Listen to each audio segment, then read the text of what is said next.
60 years ago, Martin Luther King Jr. stood near the Washington Monument and talked about his dream of an America where black people would have the same rights as white people and everyone, no matter who they were, would be equal. 60 years later, his message has been bastardized by schizophrenics who didn't receive enough attention from their parents. This includes girls with they/them in their bio, BLM activists who are doing a better job at reviving the KKK than advancing the rights for black people, and today's subject of mockery, fat people. My target specifically is going to be this Instagram account called JBay Productions. This account is run by a woman called Jaylyn Cheney, and she's one of those fat acceptance people who, instead of utilizing human agency to go to the gym or control her diet, prefers to cry oppression and say that if you don't endorse and support them looking like fucking beluga whales, you are a bigot. And so I wanted to talk about this person and react to their content because the level of entitlement and refusal to acknowledge personal responsibility is just bewildering. Airlines make their products smaller every year. Then they blame us for not fitting. If your car got smaller every year, wouldn't you be pissed? Are you sure it's the seats that are getting smaller? Or is it simply your food addiction that is making you larger? This is the thing with all of these fat acceptance people. They remove any sort of human agency from the equation and act like they can't do anything about their weight. Like they were born with a debuff that cursed them to be fat. You can stop eating Lay's and burgers and drinking sodas as you're doing in the video. You can get a gym membership and burn off all of these calories, but instead you prefer to fall on the floor and cry oppression. And that is the worst thing about these people. They can do something about it, but they act like they cannot, and they call you a fatphobe for telling them otherwise. She even says in the description, the real issue isn't our bodies, it's the airlines cutting corners to fit more people in tighter spaces and blaming us for not fitting. No, I'm pretty sure it's you that is the problem, because those seats are designed to fit the average person, whereas your size is anything but average. Alright, let's debunk the fatphobic solutions to small plain seats. Ready? Let's go. Rebuttal number 1, just lose weight. Oh. So I should just change my entire body to accommodate your comfort? It's not my job to shrink myself to fit into spaces that were never designed for me in the first place. Sorry to destroy your delusion, but again, you're wrong. If you're so fat that not only are you unable to fit into your seat, but also your size becomes an inconvenience for other passengers, you should probably do something about it. I mean, the same retarded logic can also be applied to body odor. Someone can argue that people shouldn't wash themselves or put on deodorant because it's not their job to make other people feel comfortable around them, which, to be fair, they have the complete freedom to do so, but they shouldn't be surprised when other people don't want to be near them or accept them for smelling like shit. Rebuttal number 4, flying isn't right? It's a privilege. Sure, flying is a privilege, but basic human dignity and accessibility are rights. No one should be excluded from traveling comfortably or safely because of their body size. Let's focus on equality, not exclusion. What about the basic human dignity of losing weight so that it's not an inconvenience for other passengers? Have you thought about that? And also, regarding that part of not wanting to feel excluded from being fat, listen, just because you feel oppressed doesn't mean that companies have to give two shits about what you think. You were the one who chose to get fat, now deal with it. Or lose it. Debunking common fatphobic myths Part 1. Myth number 1. Fat people don't care about their health. False. Health is not determined by size. Many factors contribute to a person's health, including genetics, environment, mental health, and access to care.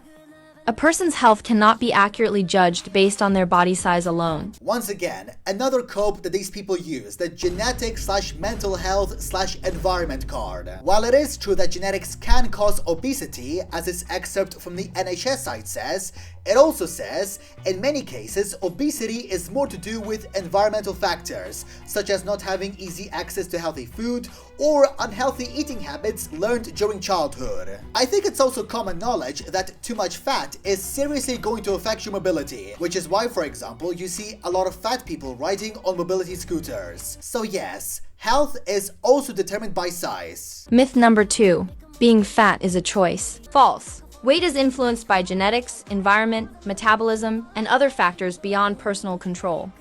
It's not simply a result of poor decisions or lack of willpower. Again, more coping. You better be careful, that cope gas tank is almost empty. There are cases where you could be fat because, for example, your mother smoked cigarettes while you were still a fetus, but most of the time, obesity is self-inflicted. Because if you eat food with a lot of calories and you don't burn them off because you're too lazy staying at home watching slop content, that energy that was not used up is converted into fat, which eventually can build up to the point that if World War III breaks out, you could be used as a nuclear bomb. If you want me to use real-life evidence to prove my point, sure. Here's a chart with the states that consume the most fast food. And here's a chart showing the states with the most obese population. And as you can see by comparing both of these charts, the top 10 states with the most fast food restaurants are also the ones where there is the biggest amount of fat people. You know, there is a correlation there. The simple truth is that it's not impossible to lose weight, you're just too lazy to do so, and you prefer to indulge in your food addiction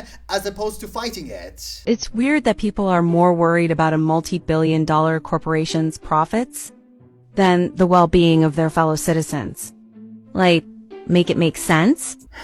God, this is legit the kind of person who needs instructions for how to use a fork. People don't care if a flight company is making more $1 billion every year because it doesn't really affect them and they can still fit in the plane seats. And people wouldn't really care if you were fat because, again, it is your choice. But the moment you start forcing your ideology onto people, then it becomes a problem. At that point, people are gonna be like, okay, maybe you should shut the fuck up. I hear this all the time, and it's so weird.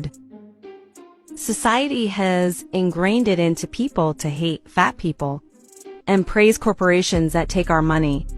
And that's sad. Somehow, this person has managed to beat politically brain-rotted Twitter users in how incompetent they are in critical thinking. Got a good brain. Is it really surprising that something that is bad for you is seen as negative? Oh my god, how shocking. I don't give a shit about your feelings. The way you're going, you're gonna be dead in 5 years from heart failure. Get a grip on reality before it's too late. Airlines shove us into tiny seats.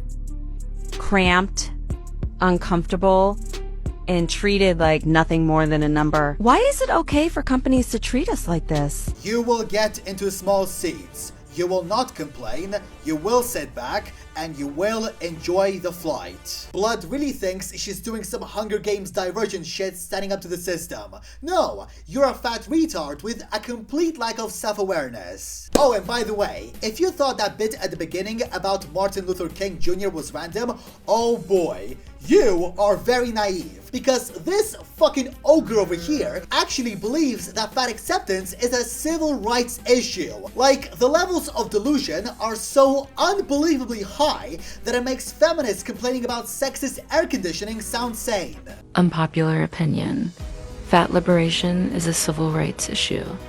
This isn't just about body positivity, it's about justice.